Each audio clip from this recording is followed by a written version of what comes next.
Everyone, આજના આપણા ઇતિહાસના લેક્ચરની અંદર હું વિશાલ મેર આપ સર્વનું હાર્દિક સ્વાગત કરું છું। વિદ્યાર્થી મિત્રો, આપણે ગુજરાતના ઇતિહાસ વિશે અભ્યાસ કરી રહ્યા હતા અને એ ગુજરાતના ઇતિહાસની અંદર લાસ્ટ લેક્ચરની અંદર આપણે મુગલ યુગ અને મુગલ યુગની અંદર શાહજહાં છે એના વિશે આપણે અભ્યાસ કરેલો। તો કે શાહજહાં છે એ પોતે કહેવાય છે કે 1657 ની અંદર બીમાર પડે છે તો કે એના પુત્રો વચ્ચે સંઘર્ષ શરૂ થાય છે ગાદી મેળવવા માટે અને શાહજહાં પોતે 1666 નો સમયગાળો હોય છે તે અવસાન પામે છે અને શાહજહાં છે ત્યારબાદ તેનો પુત્ર ઔરંગઝેબ એ પોતે ગાદી ઉપર આવે છે। તો કે આજના આપણા લેક્ચરની અંદર આપણે ઔરંગઝેબ વિશે આપણે અભ્યાસ કરીશું। તો કે ઔરંગઝેબના પિતા વિશે વાત કરીએ તો કે પિતા એના શાહજહાં હતા। અહીંયા શાહજહાં એનું નામ શું હતું તો કે ખુરમ। ઔરંગઝેબ છે એની માતા તો કે એની માતા એટલે કે મુમતાઝ। ભાઈ અહીંયા જ મુમતાઝ છે એની યાદમાં શાહજહાં પોતે તાજમહેલ બનાવે છે। ઔરંગઝેબ છે એનો જન્મ તો કે ઔરંગઝેબ છે એનો જન્મ દાહોદની અંદર થયેલો। વિદ્યાર્થી મિત્રો, આપણને કોઈ શાસક એના જન્મસ્થળ વિશે જો પ્રશ્ન પૂછવાની સંભાવના જો રહેતી હોય તો કે એ સિદ્ધરાજ જયસિંહ, તો એનો જન્મ બનાસકાંઠાના પાલનપુરની અંદર થયેલો, જ્યારે ઔરંગઝેબ છે એનો જન્મ દાહોદની અંદર થયેલો। આ બે પ્રશ્ન આપણને પૂછવાની સંભાવના વધારે રહેલી છે। તો કે ઔરંગઝેબ છે એનો જન્મ દાહોદની અંદર થયેલો, જ્યારે સિદ્ધરાજ જયસિંહ છે એનો જન્મ બનાસકાંઠાના પાલનપુરની અંદર થયેલો। ત્યાર પછી બને છે એવું કે આ શાહજહાં છે એ ઔરંગઝેબના જે પિતાશ્રી તો કે એ કહેવાય ને કે 1657 ની અંદર શાહજહાં પોતે બીમાર પડે છે અને 1657 ની અંદર બીમાર પડે છે અને 1666 ની અંદર શાહજહાં પોતે મૃત્યુ પામે છે। તો કે જ્યારે શાહજહાં પોતે બીમાર પડે છે તો કે એના પુત્રો એટલે કે કોણ તો કે કહેવાય દારા શિકોહ, મુરાદ બખ્શ અને ઔરંગઝેબ, એમની વચ્ચે ગાદી મેળવવા માટે કહેવાય છે સંઘર્ષ શરૂ થાય છે। તો કે એમાં દારા શિકોહ છે એ સૌથી વધારે તલપાપડ હોય છે, સૌથી વધારે અધીરો થતો હોય છે દારા શિકોહ પોતે ગાદી મેળવવા માટે। અને ઔરંગઝેબ કહે છે કે ભાઈ મને તો એવી કોઈ ગાદીની અંદર રસ નથી, પણ કહેવાય છે આ ઔરંગઝેબ એ પોતે એક કહેવાય ધર્મજનની શાસક હતો, ધર્મજનની રાજા હતો। તો કે એનો સગો ભાઈ દારા શિકોહ છે એનું ધડ કાપી નાખે છે, ધડ કાપી અને પોતે કહેવાય ને ઘોડા ઉપર આ ધડને મૂકી અને આખા નગરની અંદર ફેરવે છે અને નગરજનોને કહે છે કે જો મારી વચ્ચે આવશો તો કે હું ભૂલી જઈશ મારો ભાઈ છે, જો મારા રસ્તાની અંદર તમે આવશો તો હું ભૂલી જઈશ મારો ભાઈ છે। ભાઈ ઔરંગઝેબ પોતાનો સગો ભાઈ દારા શિકોહ એનું ધડ કાપી અને આખા નગરની અંદર ફેરવે છે, વિચાર કરો ગાદી મેળવવા માટે। તો કે 1657 ની અંદર શાહજહાં બીમાર પડે છે અને 1666 ની અંદર શાહજહાં મૃત્યુ પામે છે। તો કે એ સમયે બને છે કે એના પુત્રો આ શાહજહાં છે એના પુત્રો તો કે કહીએ તો કે દારા શિકોહ, મુરાદ બખ્શ, ઔરંગઝેબ, આમની વચ્ચે ગાદીઓ મેળવવા માટે સંઘર્ષ થાય છે। હવે એમાં સૌથી વધારે દારા શિકોહ છે તલપાપડ હોય છે। તો કે આ ઔરંગઝેબ છે એનો સગો ભાઈ એટલે કે દારા શિકોહ હતો કે દારા શિકોહનું ધડ કાપી અને આખા નગરની અંદર ફેરવે છે અને ગ્રામજનોને કહે છે કે ભાઈ મારા રસ્તાની અંદર આવશો તો હું ભૂલી જઈશ મારો ભાઈ છે। એના ભાઈને મારી અને આ જે સંઘર્ષ ભાઈઓ વચ્ચે થાય છે એની અંદર જે સફળતા પ્રાપ્ત કરતો હોય એટલે કે ઔરંગઝેબ, તો કે મુઘલ યુગની અંદર શાહજહાં પછી હવે ઔરંગઝેબ શાસન પર આવે છે। કહેવાય છે ઔરંગઝેબ છે ને એને એના પિતાશ્રી આ શાહજહાં એના પિતાશ્રી શાહજહાંને પણ ઔરંગઝેબે કેદ કરેલો, ભાઈ કેદની અંદર પૂરી દીધેલો। હવે આ ઔરંગઝેબ એના પિતાશ્રીને જો કેદમાં પૂરી દેતો હોય, એના ભાઈ દારા શિકોહ એનો સગો ભાઈ છે એનું જો ધડ કાપી નાખતો હોય તો બીજા સાથે શું ના કરે।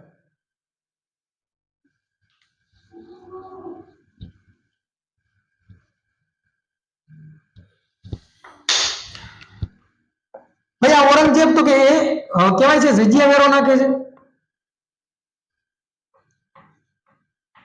જજિયા વેરો નાખનાર ઔરંગઝેબ। જ્યારે આપણે આગળ જોઈ ગયા કે જજિયા વેરો જે નાબૂદ કરનાર તો કે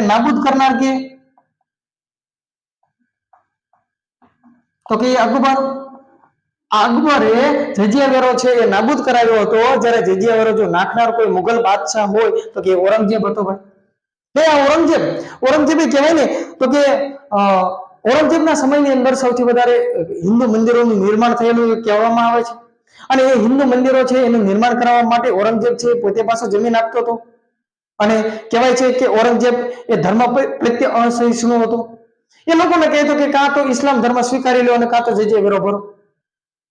હવે ઔરંગઝેબ લોકોને સીધે સીધું કહી દેતો કે કાં તો તમે ઇસ્લામ ધર્મ સ્વીકારી લો અથવા તો કાં તો તમે જજ્યા વેરો ભરો. હવે ખ્યાલ નથી આવતો કે ભાઈ મંદિરો બનાવવા માટે પોતે જમીન આપે છે લોકોને, અને એ પાસે જમીન, એની ખાસિયત વિશેષતા એ હતી કે જે મંદિરો બનાવવા માટે જે જમીન આપે છે પાછો મફતમાં અને પાછો જજ્યા વેરો નાખતો હતો. દિવાળી હોય, હિન્દુ લોકો છે તો કે દિવાળી હોય, દિવાળી છે, હોળી છે, આવા બધા તહેવારો હોય તો કે લોકોને હોળી, ધૂળેટી, દિવાળી આ કોઈ વસ્તુ ઉજવવાનું નહીં, એના પર પ્રતિબંધ. લોકોને ઘોડા ઉપર બેસવાનો, એના પર પ્રતિબંધ. કહેવાય છે કે પંચાંગ, હિન્દુઓ છે ને પંચાંગ રચવાનું, એના પર પ્રતિબંધ. અને વાર તહેવાર હોય હિન્દુઓના તો એ સમયે દુકાનો પણ બંધ નહીં રાખવાની, દુકાનો શરૂ રાખવાની. જ્યારે પારસી લોકો હતા તો કે પારસી લોકોને નવરોઝ જેવો તહેવાર ઉજવવાનો, એના પર પ્રતિબંધ. માત્ર ને માત્ર ઇસ્લામ ધર્મ સ્વીકારો અથવા તો જજ્યા વેરો ભરો. આવો ભાઈ શાસક હતો આ ઔરંગઝેબ. આ હિન્દુ મંદિરો તો કે ઔરંગઝેબના સમયની અંદર સૌથી વધુ હિન્દુ મંદિરો બનેલા. આ હિન્દુ મંદિરો બનાવવા માટે જમીન એ પણ ઔરંગઝેબ આપતો હતો. તહેવારો તો કે હોળી છે, દિવાળી છે, આ તહેવારો પર સીધું એને પ્રતિબંધ કરાવી દીધેલું. ત્યારબાદ કહેવાય તો કે ઘોડા ઉપર બેસવાની મનાઈ.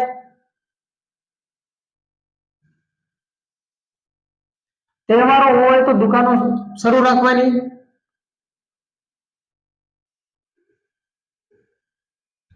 હિન્દુઓ છે એને પંચાંગ નહીં રચવાનું. આ પંચાંગ છે એની હિન્દુઓને રચના નહીં કરવાની, એટલે કે પંચાંગ ન રચવું. ભાઈ પારસી લોકો હોય તો કે પારસી લોકોને નવરોજ તહેવાર નહીં ઉજવવાનો.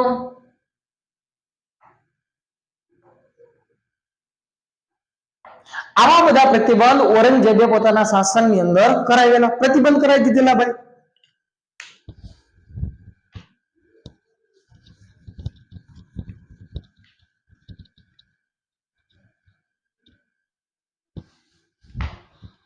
ઔરંગઝેબ છે એ ધર્મજનની રાજા હતો.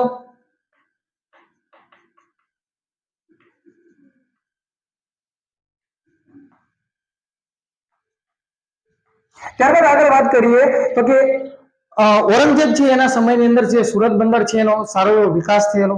એટલા માટે આ જે સુરત બંદર છે એ કહેવાય છે બાબુલ મક્કા અથવા તો બંદર મુબારક તરીકે જાણીતું બનેલું.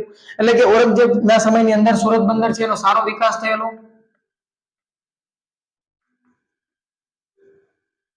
અને એના સમયની અંદરથી કહેવાય ને તો કે આ સુરત બંદર છે એ બાબુલ મક્કા, મુબારક બંદર અને મક્કાનું પ્રવેશ દ્વાર તરીકે જાણીતું બનેલું એ ઔરંગઝેબના સમયની અંદર.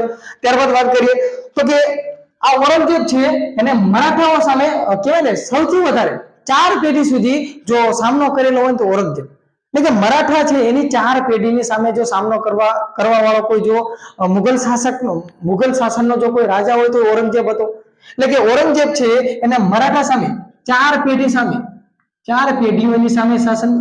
પેઢીઓની સામે પોતે લડાઈ કરેલી. લડાઈ એટલે કે સામનો કરેલો.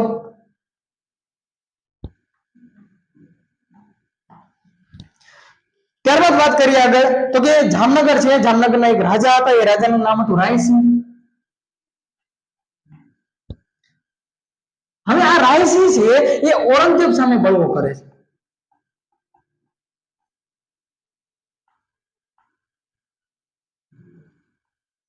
રાયસિંહ છે એ પોતે શું કરે છે? રાયસિંહ એ પોતે જામનગરના રાજા હોય છે અને એ રાજા ઔરંગઝેબ સામે બળવો કરે છે. તો કે આ ઔરંગઝેબ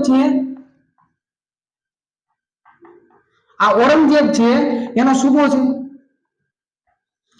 આ ઔરંગઝેબ છે એને કહેવાય છે એનો સૂબો હોય છે તો કે મોહબ્બત ખાન. તો કે આ મોહમ્મદ ખાન છે એ જુનાગઢના કહેવાય છે એક ફોજદાર. એ ફોજદારનું નામ હોય છે કુતબુદ્દીન.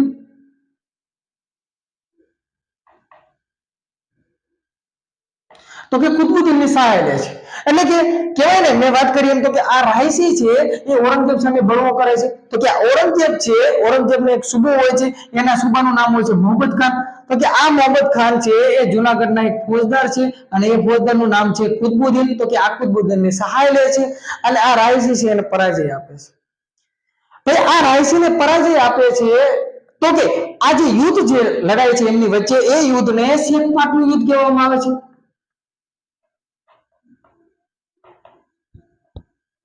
અને હવે આ રાયસી જે જામનગરના રાજા છે એ કહેવાય ને તો કે આ ઔરંગઝેબના જે સુબાઓ છે એની સામે હારી જાય છે. એટલે આ જે ઔરંગઝેબના જે સુબા છે એ હવે જામનગર ઉપર વિજય પ્રાપ્ત કરી લે છે અને જામનગર છે એનું નામ કહેવાય ને તો કે ઇસ્લામાબાદ કરી દે છે.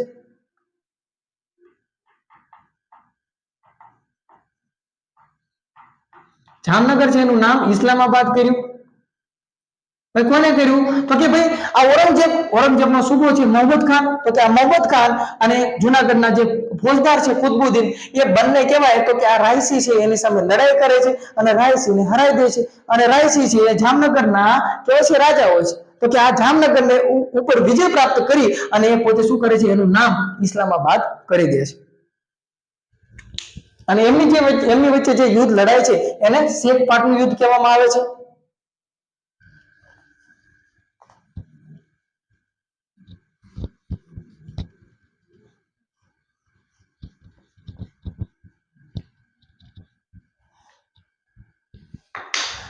જામનગર છે એનું નવું નામ તો કે ઇસ્લામાબાદ કર્યું. ત્યારબાદ આગળ ચર્ચા કરીએ તો કે શિવાજી મહારાજ છે એ પોતે કહેવાય ને ઔરંગઝેબના સમયની અંદર 2 વાર લૂંટ ચડાવે છે. એટલે કે સુરત બંદરને 2 વાર લૂંટે છે. એટલે કે શિવાજી મહારાજ છે એ કહેવાય 1664 અને 1670 આ સમયગાળાની અંદર જ્યારે ઔરંગઝેબનો સમય હોય છે ત્યારે 1664 અને 1670 ની અંદર 2 વાર સુરત બંદર લૂંટે છે. 2 વાર સુરતને લૂંટે છે. હવે આ શિવાજી મહારાજ જ્યારે સુરત બંદરને લૂંટે છે તો તે કહેવાય ને એ સમયે આ ઔરંગઝેબ છે એનો સુબો આ 1664 ની સમયની અંદર જ્યારે સુરત બંદરને લૂંટે છે ત્યારે કહેવાય ને ઔરંગઝેબ છે એનો સુબો કોણ હતો? તો કે મોહમ્મદ ખાન હોય છે. જ્યારે શિવાજી મહારાજ છે એ સુરત બંદર ઉપર જ્યારે 1670 ની અંદર લૂંટ ચલાવે છે ત્યારે કહેવાય ને કે ઔરંગઝેબ છે એનો જે ગુજરાતની અંદર સુબો કહી હતો કે જસવંતસિંહ હતો. ભાઈ શિવાજી મહારાજ આ જે લૂંટ ચલાવતા હતા એ ગેરીલા યુદ્ધ પદ્ધતિ ચલાવતા હતા. ભાઈ શિવાજી મહારાજ છે એ જ્યારે લૂંટ ચલાવવા આવે તો સામેવાળાને ખબર પણ ના પડવા દે એવી એમની પાસે કળા હતી. શિવાજી મહારાજ છે ગેરીલા યુદ્ધ પદ્ધતિનો યુદ્ધની અંદર ગેરીલા યુદ્ધ પદ્ધતિનો ઉપયોગ કરતા હતા. ભાઈ લૂંટ ચલાવે તો ખ્યાલ પણ ના આવે કે ક્યારે લૂંટ થઈ ગઈ. શિવાજી મહારાજ લૂંટ ચલાવીને જતા રહે પછી ખ્યાલ આવે કે કંઈક થયું. શિવાજી મહારાજ લૂંટ ચલાવે અને લૂંટ ચલાવીને પછી જતા રહે ત્યારે લોકોને અહેસાસ થાય કે ભાઈ કંઈક થયું. તો કંઈ થયું નહીં, ભાઈ લૂંટાઈને વહી ગયું, ખ્યાલ ન રહે શું થયું. એવા તો એ ચાલાક હતા શિવાજી મહારાજ. તો કે શિવાજી મહારાજ 2 વાર સુરત બંદરને લૂંટે છે. ત્યારબાદ વાત કરીએ આગળ તો કે ઔરંગઝેબ છે એનું 1707 નો સમયગાળો હોય છે. તો કે 1707 ની અંદર ઔરંગઝેબ છે પોતે અવસાન પામે છે. તો કે ભાઈ ઔરંગઝેબ અવસાન પામે છે તો કે કહેવાય ને તો કે મુગલ સત્તા છે એ હવે નબળી પડે છે. હવે અંતિમ મુગલ બાદશાહ તરીકે આપણે વાત કરીએ. અંતિમ મુગલ બાદશાહ તરીકે તો કે બહાદુર શાહની વાત થાય છે. અંતિમ મુગલ બાદશાહ હોય મુગલ યુગની અંદર તો કે બહાદુર શાહ હતા. ભાઈ આ બહાદુર શાહ હોય છે એ 1857 ની અંદર જે વિપ્લવ થાય છે તો એ વિપ્લવની અંદર અંગ્રેજો છે એની સામે લડાઈ કરે છે. એટલે કે અંતિમ જો કોઈ મુગલ શાસક હોય ભારતના ઇતિહાસની અંદર તો કે બહાદુર શાહ હતા. જ્યારે આપણે ગુજરાતના ઇતિહાસની વાત કરીએ છીએ તો કે ગુજરાતના ઇતિહાસની અંદર કહેવાય ને ઔરંગઝેબ, એના પછી કહેવાય છે ઔરંગઝેબનો જે સમય પૂરો થાય છે ત્યારબાદ ગુજરાતની અંદર કહેવાય મરાઠા શાસન એની શરૂઆત થાય છે. તો કે ઔરંગઝેબનું અવસાન થાય છે ત્યારબાદ મરાઠા યુગ છે એની શરૂઆત થાય છે. અને અંતિમ ભારતની અંદર જો મુગલ શાસક તરીકે આપણે કહીએ તો કે અંતિમ કોઈ રાજા હોય મુગલ શાસનના તો કે બહાદુર શાહ હતા. જ્યારે ગુજરાતની આપણે વાત કરીએ તો કે ગુજરાતની અંદર ઔરંગઝેબ હતા. અને ઔરંગઝેબના સમય પૂરો થાય છે ત્યારબાદ મરાઠા યુગની શરૂઆત થાય છે. તો કે આની સાથે ને સાથે વાત કરીએ તો કે જેવો મુગલ યુગ છે એનો સમયગાળો પૂરો થાય છે તો કે ગુજરાતના ઇતિહાસની અંદર મધ્યકાલીન યુગ છે એનો અંત આવે છે. ગુજરાતના ઇતિહાસની અંદર મધ્યકાલીન જે યુગ છે, મધ્યકાલીન જે ઇતિહાસ છે એનો અંત આવે છે. શા માટે? તો તમને ખ્યાલ છે કે ભાઈ આપણે આગળ જોઈ ગયા જહાંગીર. ભાઈ આ જહાંગીર છે એ 1613 ની અંદર સર થોમસ રો, આ સર થોમસ રો ને પરવાનગી આપી દીધી હતી કોઠી સ્થાપવાની. અને કહેવાય છે કે અંગ્રેજો છે 1613 ની અંદર કોઠી પર સ્થાપી દેશે સુરત ની અંદર. અને અંગ્રેજો આવી ગયા હતા એટલે કે હવે કહેવાય ને તો કે અર્વાચીન યુગની શરૂઆત થઈ ગઈ.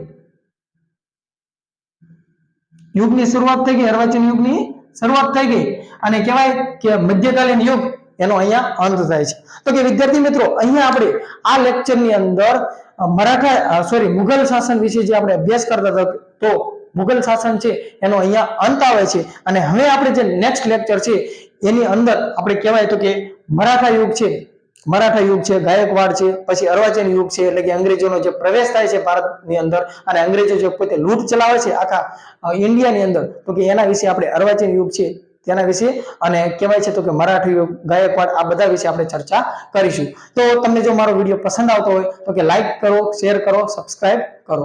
ધન્યવાદ.